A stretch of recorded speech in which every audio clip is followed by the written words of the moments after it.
ನನ್ನ ವಿಧವನ್ನು ಹೇಳದೆ ಮಾತ್ರವಲ್ಲ, ಒತ್ತಲಿರುವಂತಹ ಸಂಪಿಗೆಯ ಮೊಗ್ಗು, ಆ ಮೊಗ್ಗನಿರುವಂತಹ ನನ್ನವರು ಖಂಡಿತವಾಗಿಯೂ ಅರ್ಥ ಮಾಡಿಕೊಂಡಾರ. ಪ್ರಭಾವತಿಯ ಮನಸ್ಸಿನಲ್ಲಿ ಮೊಗ್ಗಾಗಿರುವಂತಹ ಯಾವುದೋ ಒಂದು ಭಾವನೆ ಇದೆ, ಅದು ಹೂವಾಗಬೇಕು ಅಂತ ಸುದರ್ಶನ ಆಗಮನವಾಗಬೇಕು ಇವರಿಗಾಗಿ. ಹಾಗಾಗಿ ನನ್ನವರ ಆಗಮನಕ್ಕಾಗಿ ಕಾಯ್ತಿದ್ದೇನೆ.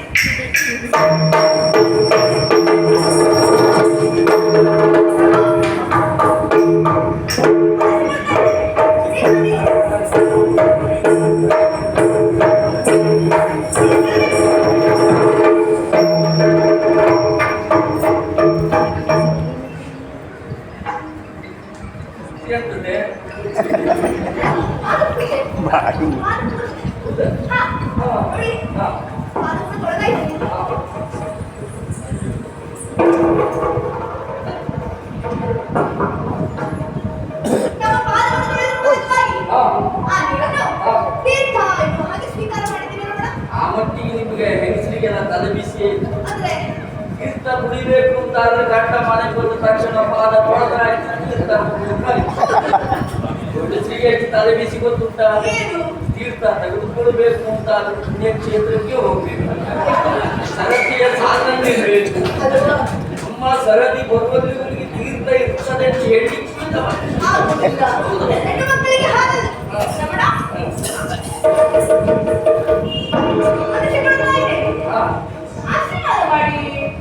ಬಹಳ ಕಷ್ಟದ ಕೆಲಸ.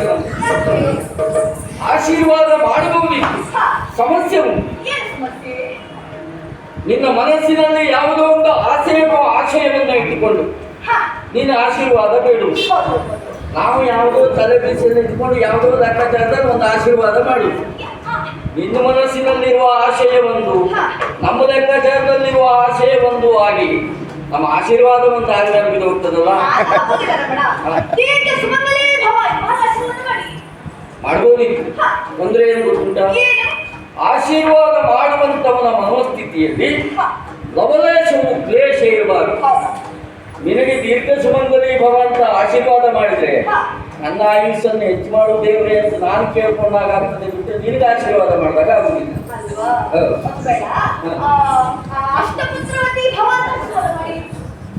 ಈ ಆಶೀರ್ವಾದದಿಂದಲೇ ಮಕ್ಕಳಾಗ್ತದೆ ಅಂತಾದ್ರೆ ಮಗುವೆ ಸಂಸ್ಕಾರ ಯಾಕೆ ಅನ್ನೋ ಪ್ರಶ್ನೆ ಇನ್ನು ಹಾಗೆ ನಾನು ಆಶೀರ್ವಾದ ಮಾಡಿದೆ ಅಂತಾದ್ರೆ ನನ್ನ ಆರೋಗ್ಯದ ಬಗ್ಗೆ ನನಗೆ ಸಮಸ್ಯೆ ಉಂಟು ಅಂತ ಹೇಳಿದಾಗ ಹಾಗಾಗಿ ಖಂಡಿತ ಮಾಡಬೇಕು. ಬದುಕು ಎಂಬುದು ಅನಂತ ತಿರುವುಗಳ ಆಗರ. ಅಂತಹ ಬದುಕಿನಲ್ಲಿ ಮುನ್ನಡೆಯುವಾಗ ಎಲ್ಲಿಯೂ ಬೀಳಬೇಡ, ಮೇಲೇಳು ಪ್ರಭಾವ.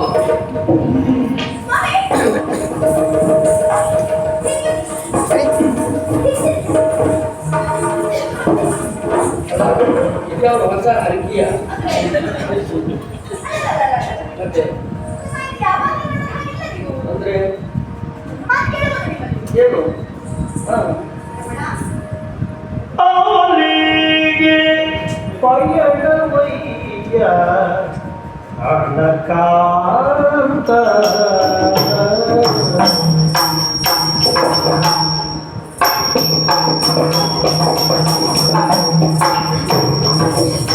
ಅವರಿಗೆ ಪಯಣವಯ್ಯ ಅನಕಾಂತ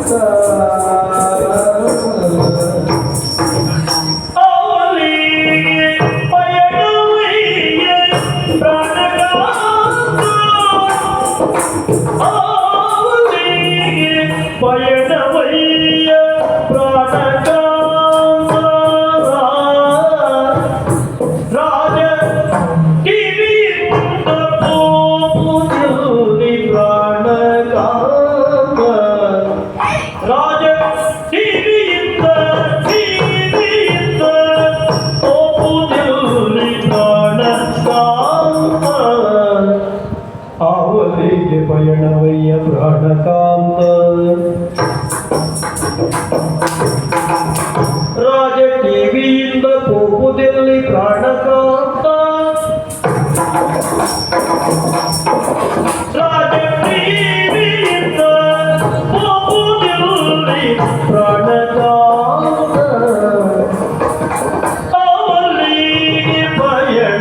ವೈರ್ಯ ಪ್ರಾಣಭಂಗ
ಎಂದಿನಂದ ಅಲ್ಲವಿಂದು ಪ್ರಾಣಕ್ರಾಂತ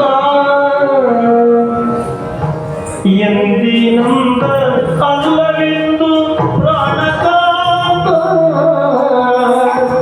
ಮನದಿ ಸಂದೇಹಗೊಳ್ಳದೆ ಬೇಡು ಪ್ರಾಣಕ್ರಾಂತ ಆವಲ್ಲಿಗೆ ಪಯಣವಯ್ಯ ಪ್ರಾಣಕ್ರಾಂತ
ಅವನಿಗೆ ಪಯಣ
ಯಾವಾಗಲೂ ನಮ್ಮ ಎದೆ ತಪ್ಪಿನ ನೋಡುವಂತಾನೆ. ಹೌದು. ಆದ್ರೆ ತಪ್ಪಿದರೆ ಯಾವುದೋ ಒಂದು ರೀತಿಯಾದಂತಹ ಕಠಿಣ ಭಾವನೆ ನನ್ನ ಕೆನ್ನೆಗಾಗ್ತಾ ಉಂಟು. ಏನೇನು ಹಾಗೆ ನೋಡಿದ್ರೆ ಏನು ಸ್ವಾಮಿ ಅದು ಎದೆಯಲ್ಲಿ ಸೀಸದ ಕವಚವನ್ನು ಬೆಳೆದಿದ್ದೇನೆ. ಓಹೋ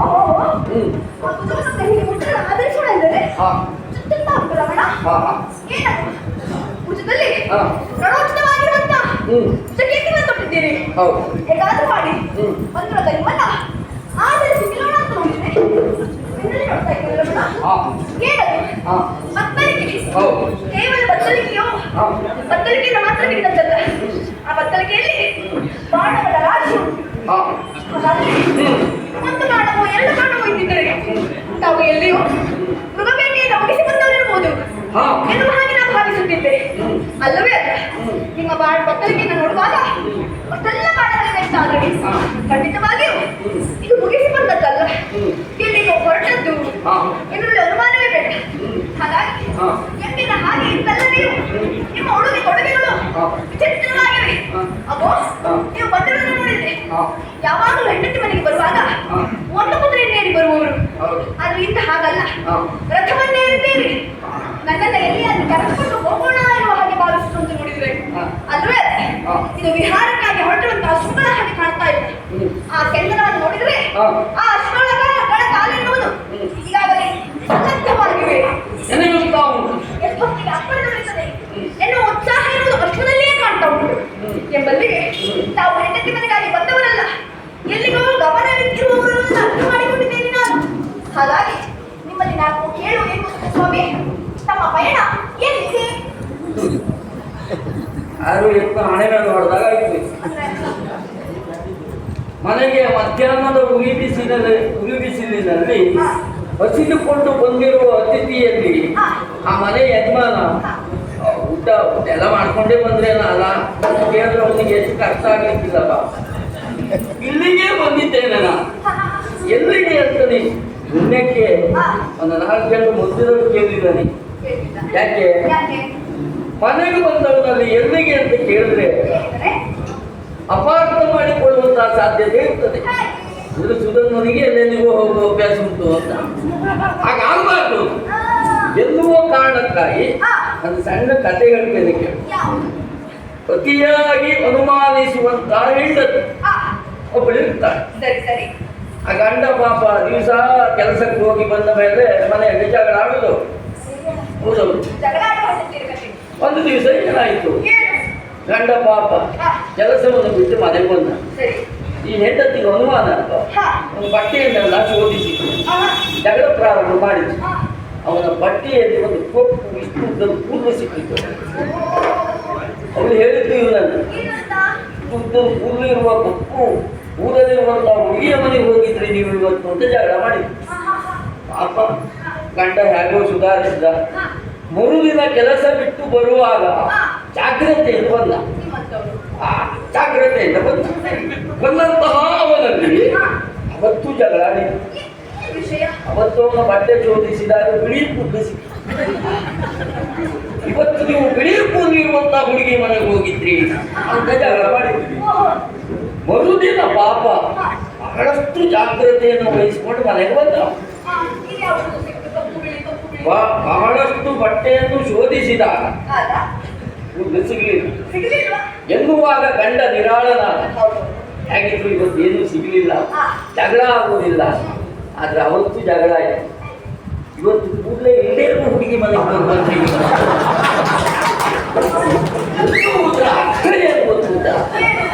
ಈ ಉದ್ದೇಶಪೂರ್ವಕವಾಗಿ ಅನುಮಾನವನ್ನೇ ವ್ಯಕ್ತಪಡಿಸುವುದಿದ್ರೆ ಯಾವ ರೀತಿಯಿಂದ ಬೇಕಾದರೂ ನಾವು ಅನುಮಾನಿಸಬಹುದು. ಹಾಗಾಗಿ ಬಂದಂತಹ ನನ್ನನ್ನ ಎಲ್ಲಿಗೆ ಅಂತ ಕೇಳ್ತೇನೆ. ಹೌದಾ? ಈ ಎಲ್ಲಿಗೆ ಅನ್ನುವ ಹಾಗೆ ಕೇಳುವುದು ಏನು ಅಧಿಕಾರ ಮಾಡಿ ಮತ್ತಾಗಿದೆ. ಮತ್ತೆ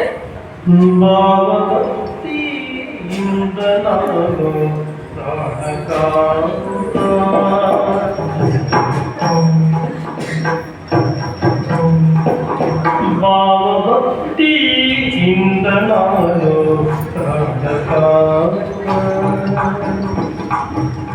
ಕೇಳಿ ನೀವಲಿದು ಬೇರುವುದೆನಗೆ ಪ್ರಾಣಕಾಂತ.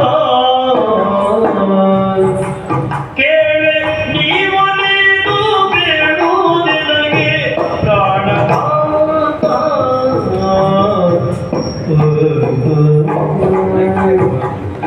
ಸ್ವಾಮಿ, ನಾವು ಎಲ್ಲಿಗೆ ಎಂದು ಕೇಳುವಾಗ ಯಾವ ಅಧಿಕಾರದಿಂದ ಕೇಳ್ತಾ ಇರುವುದು ಖಂಡಿತವಾಗಿಯೂ ಅಲ್ಲ ರಮಣ.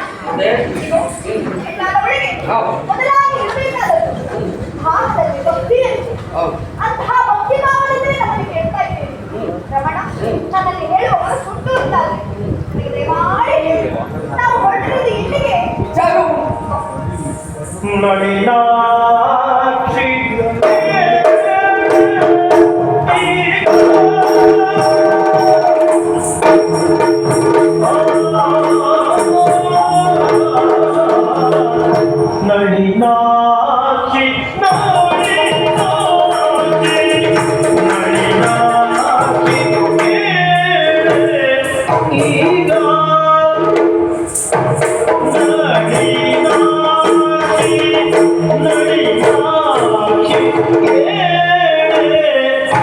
ಈಗ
ನನ್ನ ಪ್ರಯಾಣದ ಉದ್ದೇಶ ಕೇವಲ ಇಲ್ಲಿಯವರಿಗಾಗಿ ಮಾತ್ರ ಅಲ್ಲ.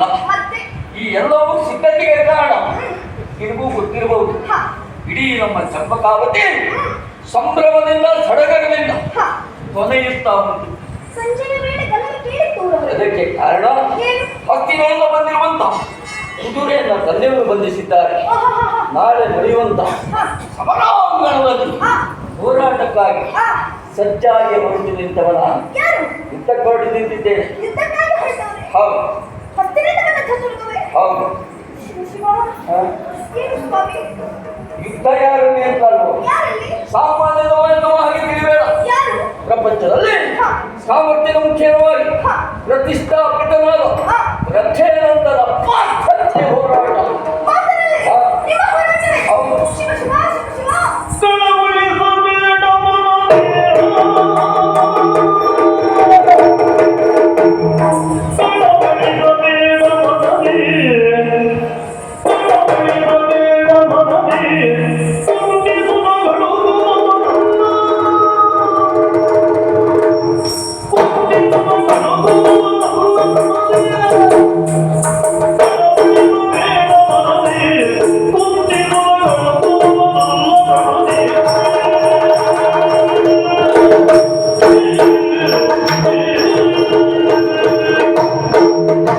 ಹೋ, ಭಾರತದಲ್ಲಿ ಹೋರಾಟ ಎಂದಾಕ್ಷಣದಲ್ಲಿ ಒಮ್ಮೆಲೆ ಗಂಗಾಲ ಹೌದು ಶಿವ ಶಿವ ಎಂಬ ಉದ್ಗಾರ ನಿನ್ನ ಬಾಯಿ. ಹ.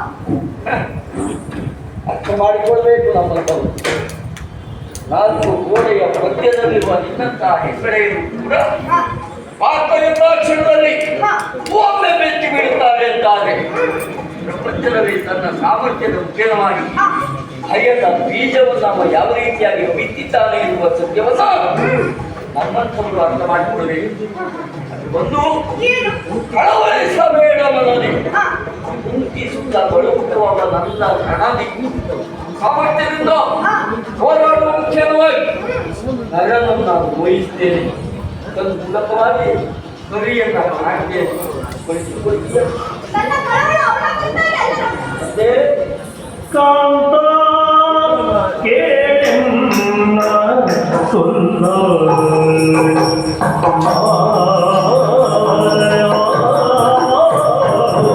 ಕಾಂತ ಕೇಳನ್ನ ಸುಂದ ಕಾಂತ ಕೇಳನ್ನ ಸುಂದ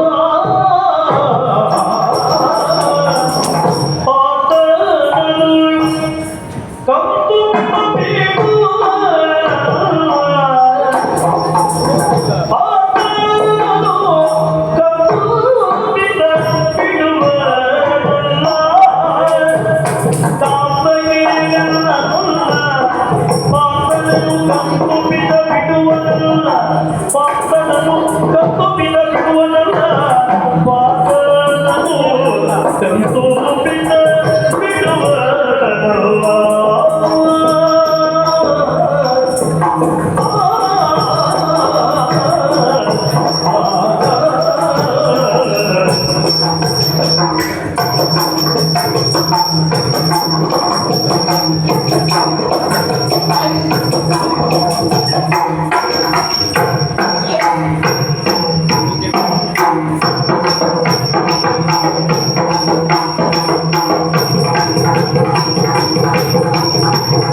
ಎಂದು ಗೆಲ್ಲುವುದು ನಿನಗೆ ಎಂದು ಗೆಲ್ಲುವುದು ನಿನಗೆ ಓನಲ್ಲ ಎಂದು ಗೆಲ್ಲುವುದು ನಿನಗೆ ಶ್ರೀಕೃಷ್ಣ ಸಂತತದಿ ಸಾಧ್ಯ ನಮಗೆ ಶ್ರೀಕೃಷ್ಣ ಸಂತತದಿ ಸಾಧ್ಯ ನಮಗೆ ಎಂದು ಗೆಲ್ಲುವುದು ನಿಮಗೆ ಶ್ರೀಕೃಷ್ಣ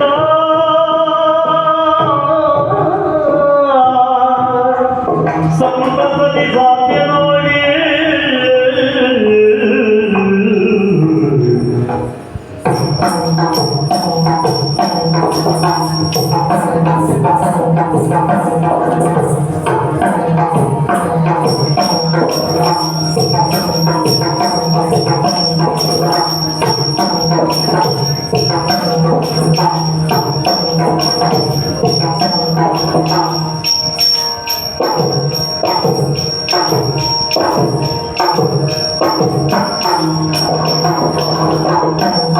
ಎಂದು ಗೆಲ್ಲುವುದು ನಿಮಗೆ ಶ್ರೀಕೃಷ್ಣ ಸಂತತದಿ ಸಾಧ್ಯ ನಮಗೆ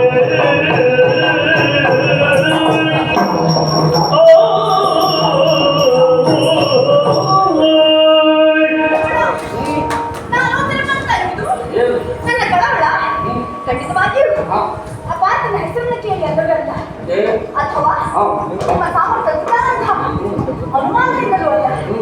ನನಗೆ ಆಶ್ಚರ್ಯ ಆಗ್ತಾ ಇರೋದು ಆಶ್ಚರ್ಯವಂತ ಅಂತ ಹೇಳುವಾಗ ಸರಿ ಎನ್ನುವ ಹಾಗೆ ಭಾವಿಸಿದೆ. ಆದರೆ ಪಾತ್ರ ಬರ್ತಾ ಇದ್ದಾನೆ ಅದುರ್ಗದ ಬೆಂಗಾವಲಿಗಾಗಿ ಮಾತೇ ಉಂಟಲ್ಲ. ಈ ಲೋಕದಲ್ಲಿ ನೀವು ಹೆಂಗಸಿ ವೃತ್ತಿಯಲ್ಲಿ ಗಟ್ಟಿಲಿದ್ದ ಪ್ರತಾಪಿ ಪ್ರಸಾದನ ಪಾಠ ಅವ ಇರಬಹುದು. ಆದ್ರೆ ನನ್ನ ಗಂಡನ ಸಾಮರ್ಥ್ಯ ಎನ್ನುವುದು ಒಬ್ಬ ಪಾತ್ರ ಏನು ರಮಣ, ಅವರಂತ 100 ಪಾತ್ರಗಳಲ್ಲಿ ಅವರನ್ನ ಜಯಿಸುವಂತ ತಾಕತ್ತಿದೆ ನಿಮ್ಮಲ್ಲಿ ಉಂಟು ಎನ್ನುವುದು ಈಗಾಗಲೇ ನಾನು ಅರ್ಥವಿಸಿಕೊಂಡಿದ್ದೇನೆ. ಆದ್ರೆ ಅವನು ಬರುವುದು ಒಬ್ಬನೇ ಅಲ್ಲ. ಈಗಾಗಲೇ ಅವ ಪ್ರಾಣಾಹಿ ಪಾಂಡವ ಎನ್ನುವ ಹಾಗೆ ಹೇಳಿ ಪಾಂಡವರ ಕಣ್ಣಿನಲ್ಲಿ ನೀರು ಬಂದಿದ್ದು ಅಂತಾದ್ರೆ ಅವನ ಕಣ್ಣಿನಲ್ಲಿ ನಟ್ಟು ಬರುತ್ತದೆಯಂತೆ. ಪಾಂಡವರಿಗೆ ಅವನ ಪ್ರತಿಷ್ಠಾಪನಾಚಾರ್ಯನಂತೆ ಪ್ರಪಂಚದಲ್ಲಿ ಅವನನ್ನ ಮೀರುವಂತ ಶಕ್ತಿ ಮತ್ತೊಂದಿಲ್ಲವಂತೆ. ಅವನಿಗೆ ಒಮ್ಮೆ ಹೇಳಿಕೊಂಡಿದ್ದಾನಂತೆ, ಈ ಪಾಂಡವರಿವರಿಗೂ ಅವನೇ ಭಾವನು ದೇವನು ಆಗಿರುವಂತ ಶ್ರೀಕೃಷ್ಣ ಅವನ ಹೊಂದಿ ಬರುವಾಗ ಹೇಗೆ ಸ್ವಾಮಿ ನೀವು ಬಿಡುವುದಿಲ್ಲ.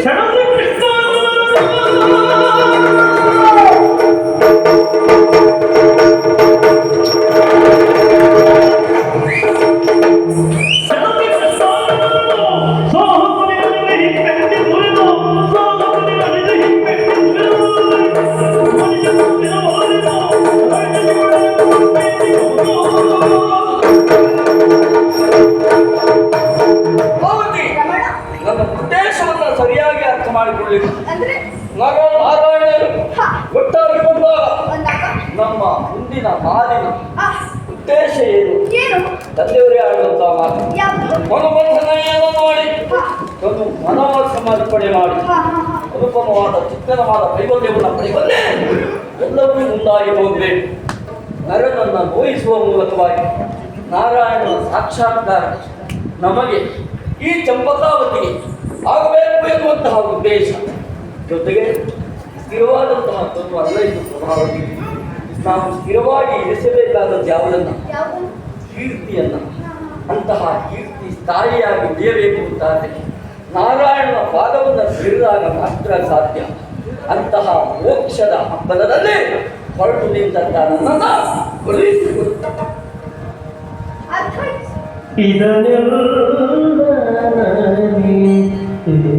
ನಿಜವೂ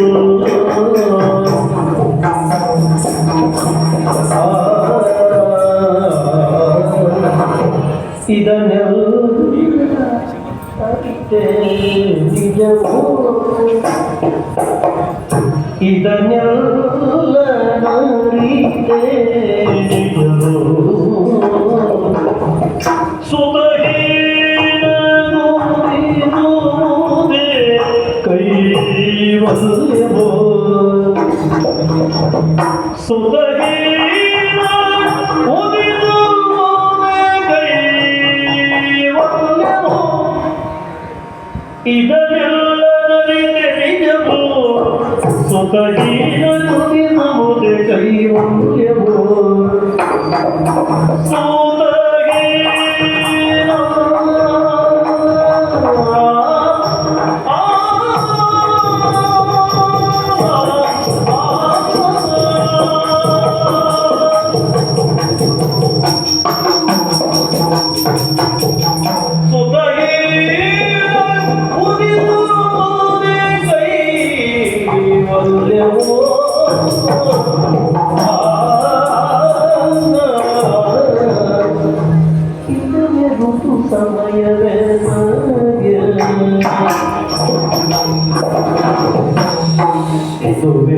ಸಮಯವೆನಗೆ ಓನಲ್ಲ ಇದು ಋತು ಸಮಯ ಇದು ಋತು ಸಮಯ ಇದು ಋತು ಸಮಯವೆನಗೆ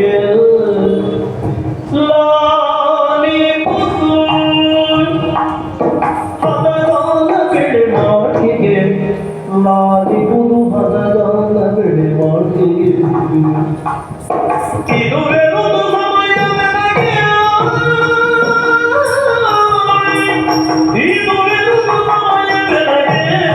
ಲಾಲಿ ಪುತು ಹದಗಾಲ ಬೆಳೆ ಮಾಡಿಗೆ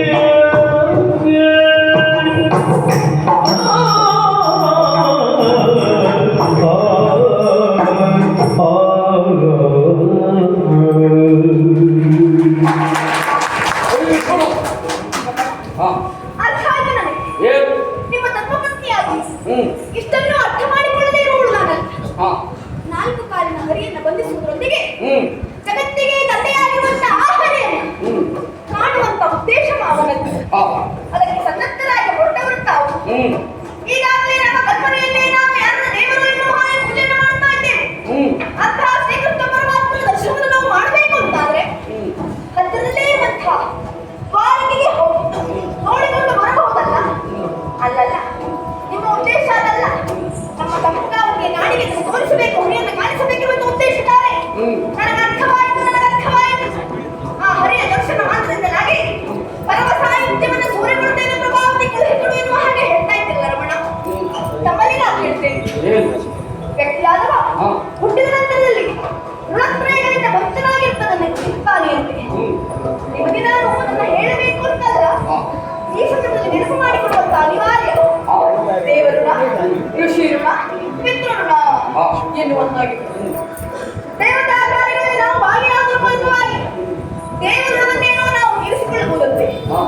ಗುರು ಮಠಕ್ಕೆ ಹೋಗಿ ಗುರುಗಳ ಸೇವೆಯನ್ನು ಮಾಡುವ ಮೂಲಕವಾಗಿ ಆ ಗುರುಗಳ ಋಣವನ್ನು ಶಿರವನ್ನು ನಾವು ಇರಿಸಿಕೊಳ್ಳಬಹುದಂತೆ.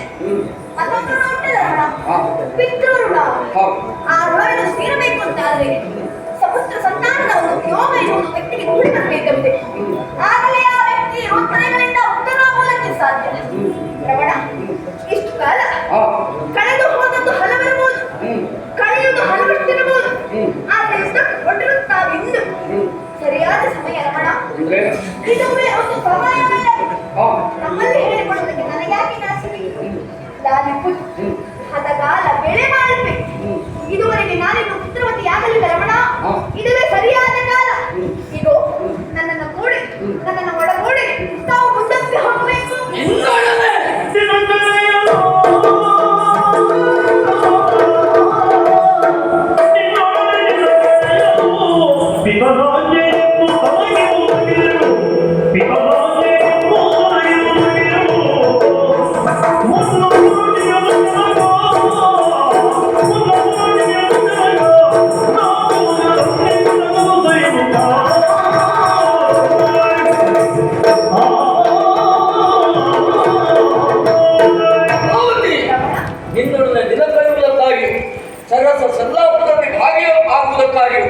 ಇಲ್ಲಿಯವರೆಗೆ ಬಂದವ ಅಲ್ಲ.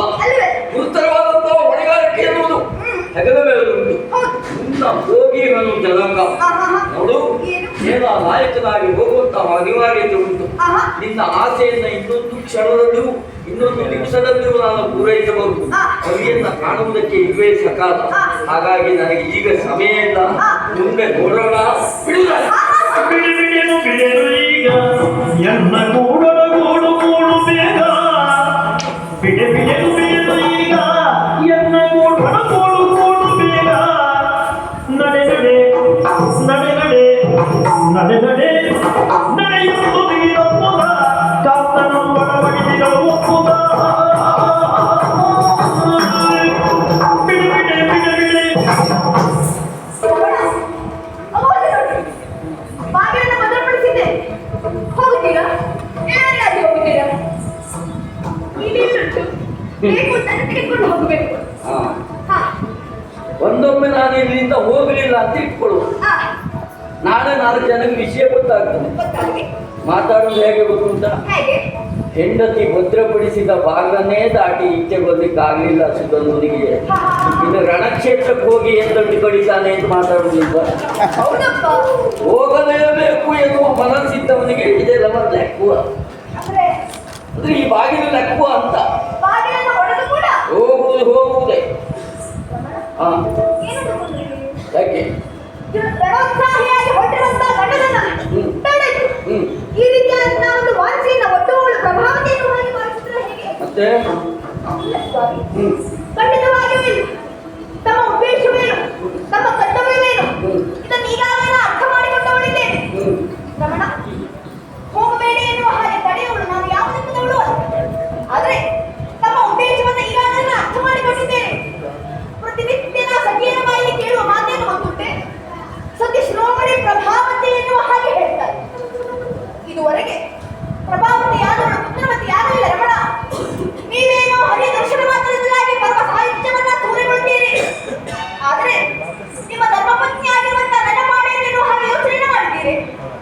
ನಾಳೆಯ ದಿನ ಪ್ರತಿಯೊಬ್ಬರು ನನ್ನ ಕುರಿತ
ಷೋಡಶದ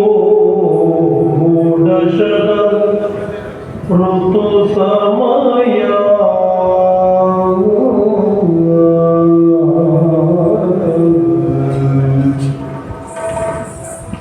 ಸತಿಗೆ ಷೋಡಶದ ಋತು ಸಮಯ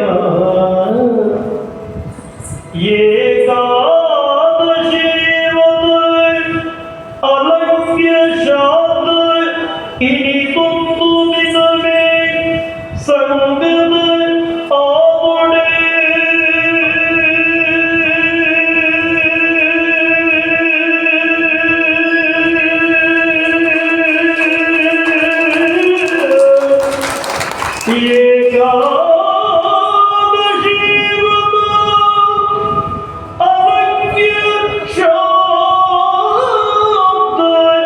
ಇನಿತೊಂದು ದಿನವೇ ಸಂಗದ ಆವಡೆ ಎಂತು ಕರ್ತವ್ಯವೆನೆ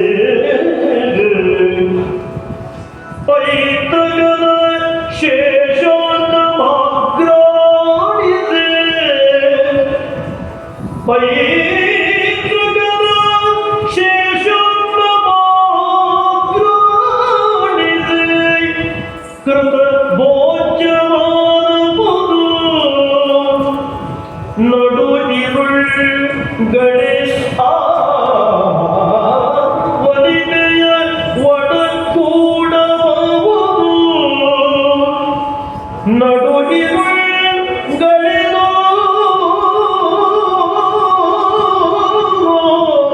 ಆ ವನಿತೆಯು ಒಡಗೂಡಬಹುದು ಅದರಿಂದ ಧರ್ಮ ಬದ್ಧತೆಯ ಇವಳನೆಂದು ಮೀರುವುದು ಮತವಲ್ಲ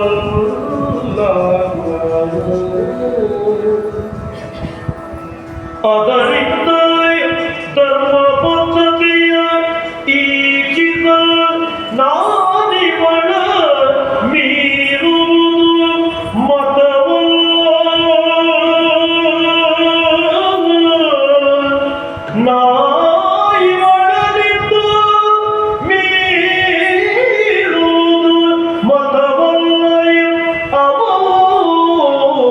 ತಿಳಿದನು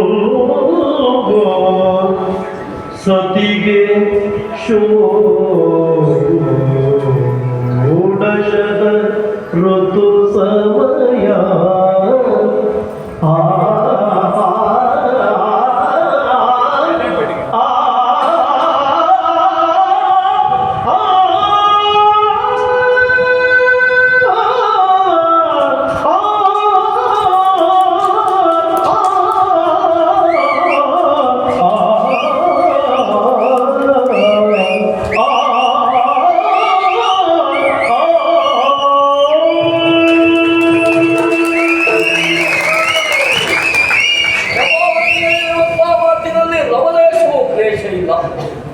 ಪತಿಯಾದಂಥವನ ಕರ್ತವ್ಯ ಏನು ಎನ್ನುವುದನ್ನು ಸರಿಯಾದ ಸಂದರ್ಭದಲ್ಲಿ ಸೂಚಿಸಿದ್ದಾಳೆ ಆಗಿ ಅದಕ್ಕಾಗಿಯೇ ಬೇಕು ಕರಣೇಶು ಮಂತ್ರಿ ಅಂತ ಕರೆದು ಹೆಣ್ಣಿಗೆ ಸರಿ ಯೋಚನೆ ಮಾಡಬೇಕಾದಂತಹ ವಿಷಯ ಅದು ಧರ್ಮ ಜಿಜ್ಞಾಸೆ ಎನ್ನುವುದು ಮನಸ್ಸಿನಲ್ಲಿ ನೋಡ್ತಾನೆ ಗುರುತರವಾದಂತಹ ಹೊಣೆಗಾರಿಕೆ ಯುವರಾಜನಾಗಿ ನಾವು ಮಾಡಲೇಬೇಕಾದಂತಹ ಕರ್ತವ್ಯ ತಂದೆಯವರ ಆಜ್ಞೆ ಎಲ್ಲವೂ ಕೂಡ ಹಾಗೂ ಪ್ರಭಾವತೆಯ ಗಡ್ಡಲಾಗಿ ಅವಳ ಆಸೆಯನ್ನ ಈಡೇರಿಸುವಂತಹ ಕರ್ತವ್ಯವೂ ಇಂಥದ್ದೊಂದು ಧರ್ಮ ಸಂಕಟ ಎದುರಾದಾಗ ಕ್ಷತ್ರಿಯನಾದವನು ಧರ್ಮಕ್ಕೆ ಅಪಚಾರವಾಗದಂತೆ ಯಾವ ರೀತಿಯಾಗಿ ವರ್ತಿಸಬೇಕು ಎನ್ನುವುದನ್ನು ವಿಧಿಗೊಂದು ಪ್ರತಿವಿಧಿಯನ್ನ ನಿರ್ಮಿಸಿದವರೇ ಹೇಳಿದರು.